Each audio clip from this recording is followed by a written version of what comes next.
Hi everybody, Anthony and Bob Barker are back, and today we're going to be showing you guys how we made this storage bench. So let's get to it.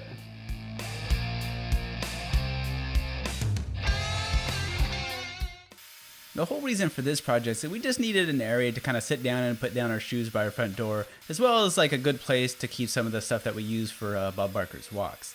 So the idea was this storage bench. And so after some discussing with the wife, she decided she wanted it to be made out of walnut. So went down to the lumber yard, got some pieces of walnut, and right here we're kind of ripping them down to the sizes that we need for the frame of this.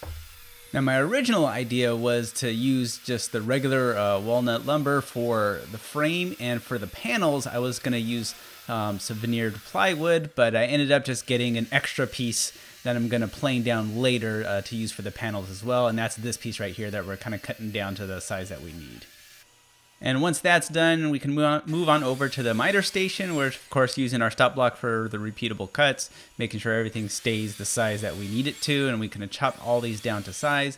I have multiple different sizes that we have to do for the different areas of this. And I'm going to be relying a lot on my crosscut sled for this build because I know that the blade and the fence there are a true 90-degree angle. So that way I know all my joints are going to be nice and tight. And if you're curious for the sled, I do have a video for that. I'll link it up above for you. So here we're just cutting down the panels to the size that we need. And then we're going to be just making a rabbet joint into the pieces here. And we're going to use that just to kind of inset it and make a panel out of them. And I did this in multiple cuts because I didn't want to hog out too much at one time.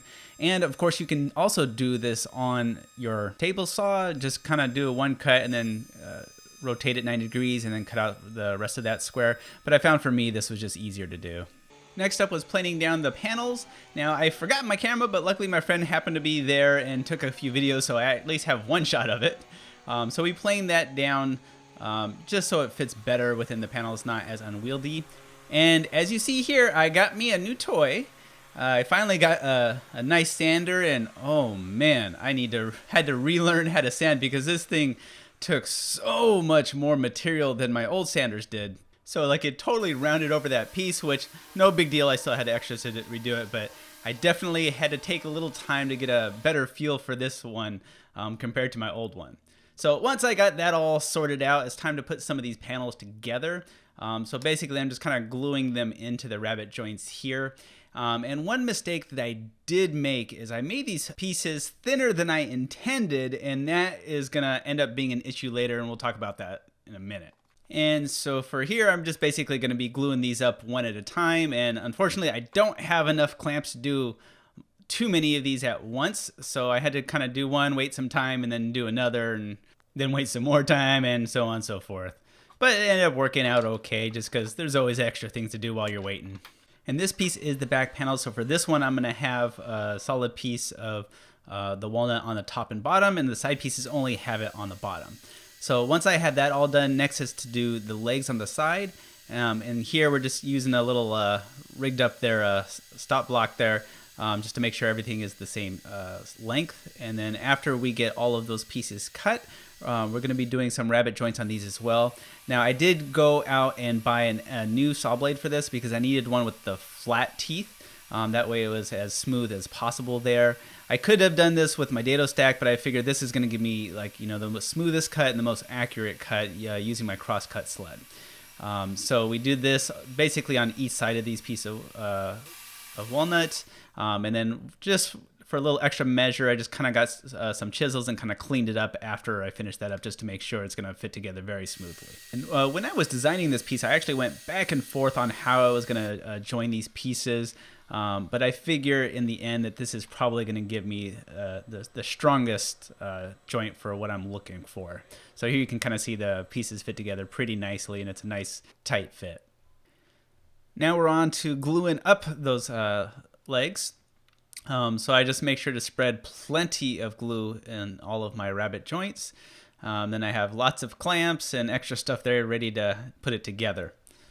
So once I got all the pieces kind of roughly in place, I had my clamps there just to hold them together while they're gluing up. And so I put one on each side, but I'm also going to put them going crossways as well. But multiple times in this process, I wanted to check just to make sure that it was nice and square. And of course you can see there I use the little edge of the straw there just to kind of clean up some of that the glue squeeze out while I'm doing this. And I figured it doesn't hurt just to place those positioning square things in there as well, just so there's no slippage while I'm tightening this up. And of course I check again just to make sure that it's nice and square still. So once I'm happy with that and the glue dries, then I get those side panels that we glued up earlier. And basically on these, I did a ton of cuts, just a little shave off at a time, just a little bit and a little bit going, just to sneak up on the fit that I needed. The last thing that I wanted was just to get a little too overzealous with my cut and just have a big gap there. So I took my time on these just to be on the safe side. So once we got the fit, then we put this in place, and then I realized I wasn't really sure how I was going to join this thing together.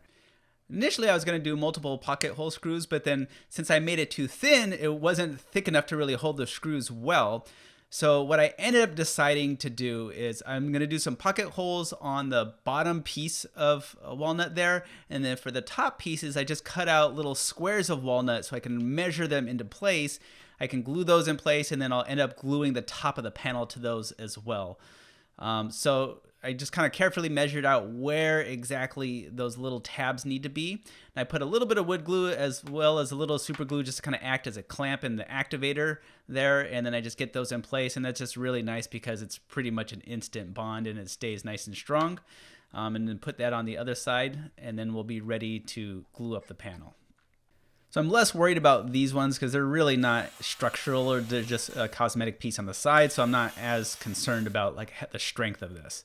So after we had the pocket holes ready, we just kind of glue up all the sides, put everything in place, and then make sure it's nice and tight. And of course the clamps to hold those top panels to those tabs with some glue underneath.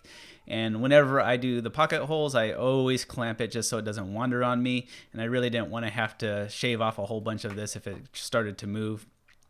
So like you can see there, we just put just a single pocket hole on each one of the bottoms, and that's going to be plenty to hold this part of the panel in place.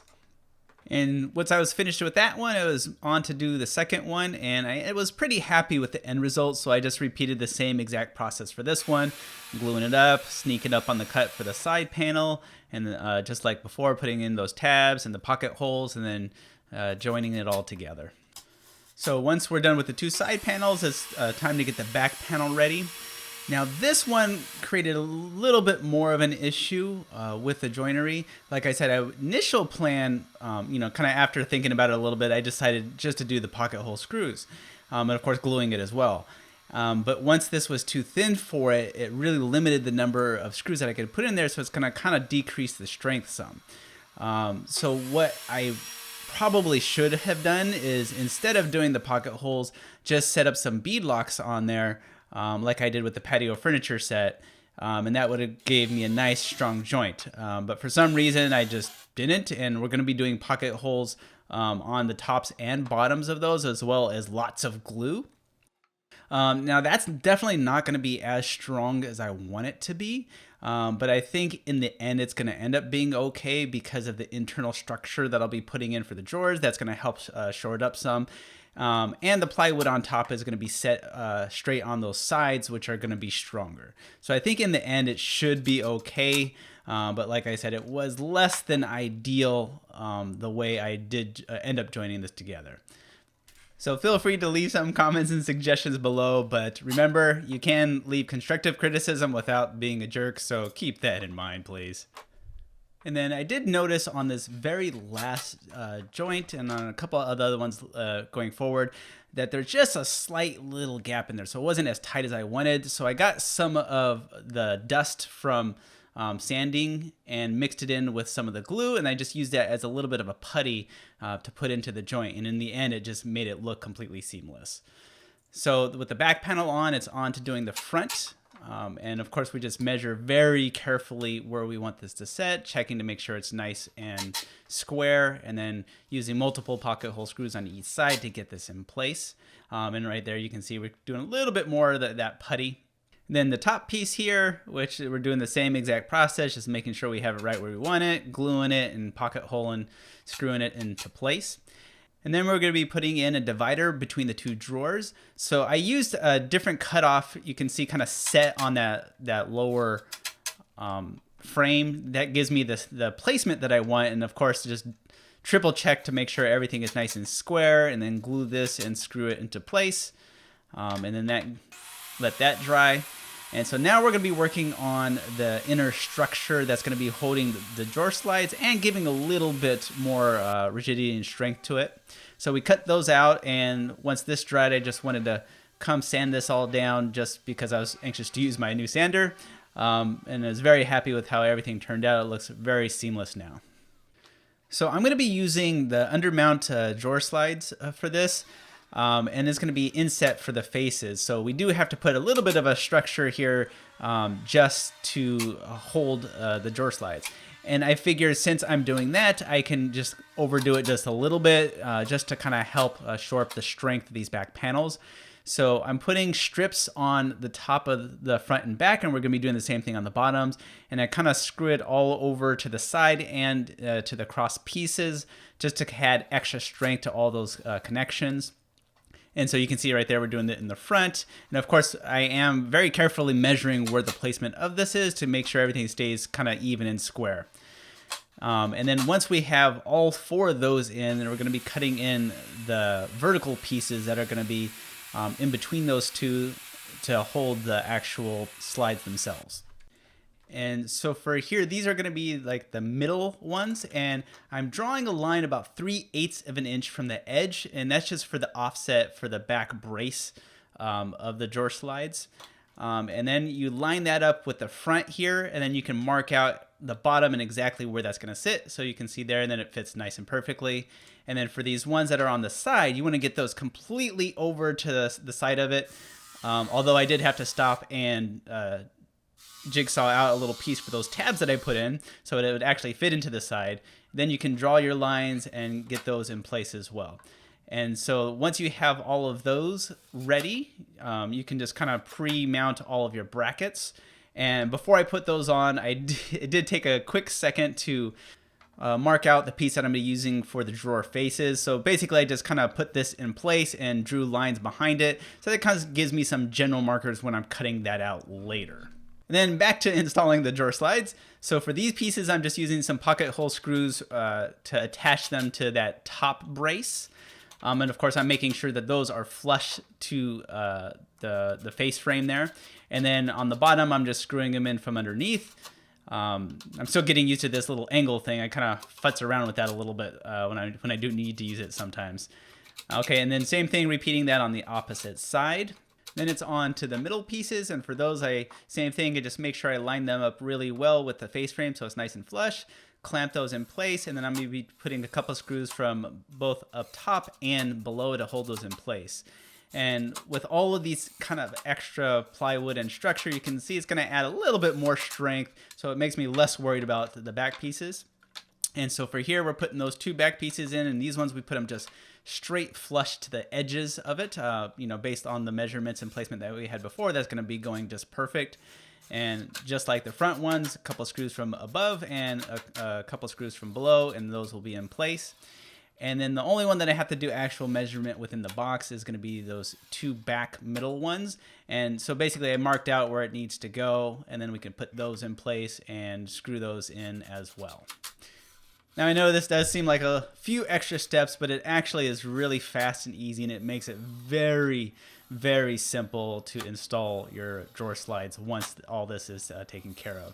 And it kind of gets rid of the measurement mistakes you can make, because there's really not a lot of measurement involved in here. You're just kind of putting them right where they need to be.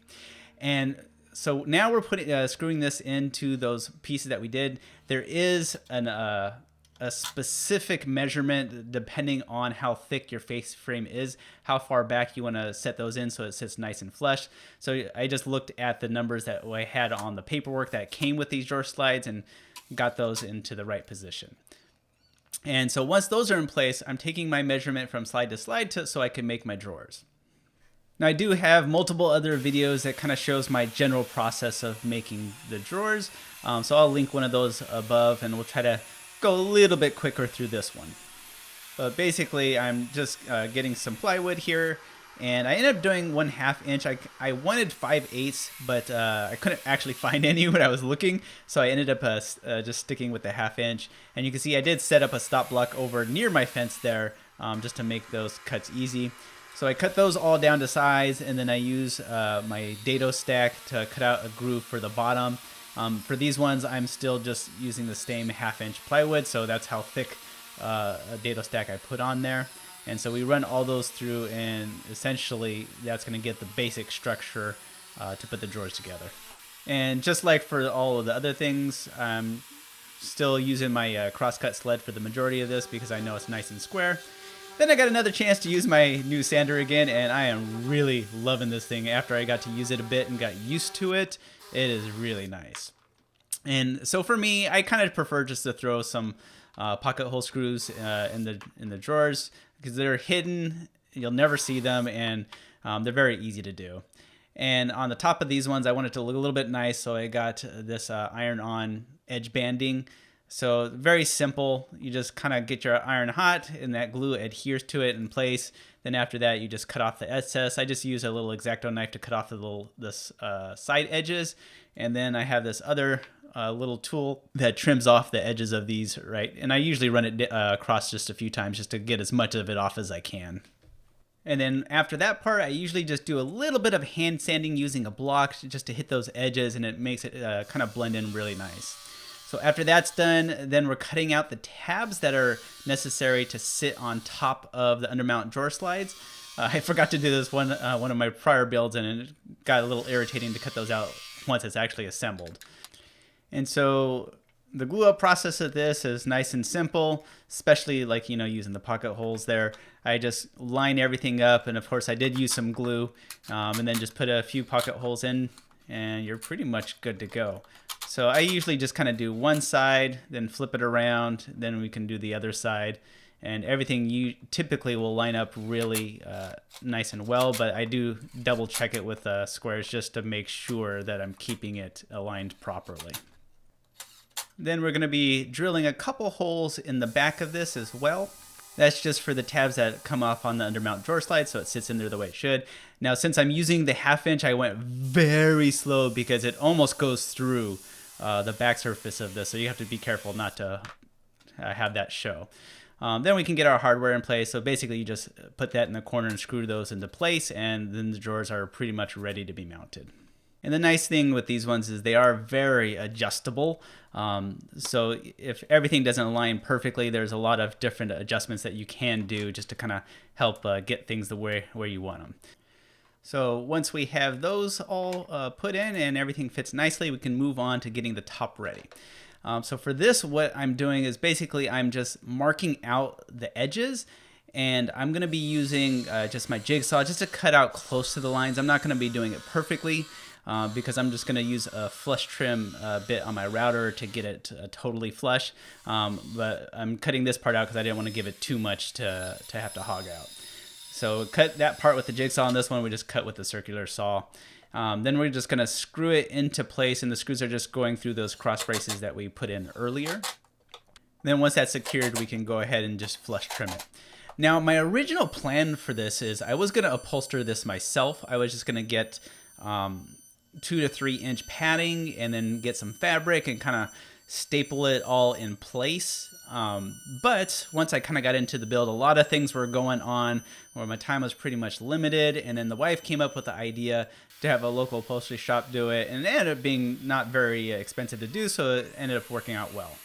So next up, we're doing the drawer faces, and you can see I'm kind of using those lines that I created before to get those cuts done. And I wanted to take out that middle section so that it still feels like a good natural flow of the drawer faces. Then we're going to be putting the finish on, so just some polyurethane on the drawers. And then before I finish this one off, I'm basically just hand sanding all the edges. I just wanted just a slight round over on there. I didn't have a bit that kind of did the small round over that I wanted, so I just hit that all by hand. Then we're going to be doing finger pulls on this one. So I measured out where I needed it to be and scored the back of these drawer faces. And then we're going to be using the router and a little bit of the chisels to get these inset. Now, of course, you can do the whole thing with chisels, or you can even use a hand router and just kind of set up some good stops there to do this. But since I have this router table that I made, which I'll link to above as well, I figured it makes it nice and easy. So I put some marks there in front that I can see so I don't go too far towards the edges. And, of course, I checked the depth. And so you can see there we got close to the lines, but not all the way. And we're going to be finishing that up with some new chisels that I got, which worked out really beautifully. But please be kind with my chisel work. I know it needs a lot of work and practice, but with each build, I always try to improve my skills and round out my overall skills. So this is one thing that for some reason I just haven't done a lot of fine chisel work before, but I'm trying to add that in a little bit more just to kind of help expand my skill set. So as you can see, after a good amount of time, I did get it to fit nice and tight. So then the next step is going to be some finish on the rest of it. So for this one, I basically asked the wife what she wanted and we went for it. For this one, I am using Rubio Monocoat, but we're going to be using the Rubio Monocoat Black because she wanted a little bit of a darker look for this one. So after we got that on, now it's on to installing the drawer slides, and I used the self-centering bit, and then I just hand screwed those in place because I didn't want to overdo it with those screws because they're not the best quality. I didn't want to overdo that. So then I brought it inside because I know my floors aren't perfectly level, so I wanted to kind of get it in place and test everything out before I put on the drawer faces and the little feet, just to make sure I can adjust things as necessary. And as I was checking it, there was just a little slight wobble, so I just had to put a couple little shims over that front area, and then it was nice and firm. So I'll keep that in mind. And next we're doing the drawer faces. So I ended up putting about 4 screws in each one. And I used the playing cards just because it gave me a lot of adjustability just to kind of get all the gaps aligned properly. So for this one, it kind of shows how I did it. I just shoved it off to one side and I got a stack of cards and see how big the gap is. And then basically I would just cut that stack in half, and then I could put one on each side, and same thing for the top and bottom. And then the other thing I noticed when I was doing these, I needed to be a little careful just to make sure that as I'm doing it, I'm not moving the drawer itself, because it can slide a little bit out of alignment too. But like I said, with those undermount slides that we have, there is a fair amount of adjustability in there, so you can fix if there's just little minor differences in the placement of it. And then for underneath, I'm going to be putting on just these little rubber feet. They're pretty low profile, but I wanted it just some kind of little buffer there so it's not sitting purely on the floor. And then for that area that I put the shim, I basically shaved off a little piece of walnut and put a hole through the middle. And I'm using that as a shim underneath it to level off the piece. So once I have all 4 of those in place, we can put it in, and now it sits nice and level without any wobble on the floor there. Then we can reinstall the drawers and make sure everything is still properly aligned. And I ended up being pretty darn happy with the Rubio Monocoat Black on this one. I think it gave a really nice color for the space that we have. It goes well with the other furniture that we have. And now last up, we finally got the top upholstered. So you can see we have the fabric there with the cushion, and they put that paper underneath. They even marked it for me which side it was forward, just to make sure that I didn't have any misalignments. And then once I got that there, I just kind of got it into place and then put a few screws from underneath through those pieces of plywood that we have to hold it securely in place. With that complete, we have the finished product. All right, and that's the build. In the end, I'm very pleased with how it came out. Not all of the decisions in the process were ideal, but as always, we learned a ton. It's going to help us become better woodworkers in the future. So as always, if you like what we're doing, please subscribe or hit the like button below, or even just give a comment telling us what you think about it. Otherwise, we'll see you guys in the next one.